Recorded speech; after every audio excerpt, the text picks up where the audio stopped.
Kepada pakcik-pakcik, makcik-makcik, abang-abang dan kakak-kakak, hari ni saya nak bagi tahu bukan cerita pasal pokok pisang. Jangan sampai pisang berbuah dua kali tau. Sebab apa? Pisang ni pun dah usang macam ni, rumah ni pun dah usang macam ni.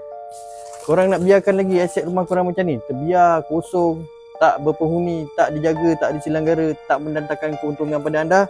Daripada biar dia kosong macam ni, macam pisang ni terbiar je, lebih baik korang jual rumah korang dengan abang. Kalau korang ada masalah, bulanan tertunggak, rumah pusaka, rumah dah tak boleh diuruskan, dah pindah daripada luar kawasan Johor Bahru ni, boleh jumpa abang. Abang akan uruskan penjualan korang dengan segera. Dalam tempoh 2 hari kita akan selesaikan urusan dokumentasi dan deposit tunai kita akan bagi dengan harga yang tinggi. Nak jual rumah di sekitar Johor Bahru, boleh hubungi saya. Siapa-siapa yang recommend, insyaAllah ada komisen menanti anda. Itu saja. Jangan jadi pisang berbuah 2 kali.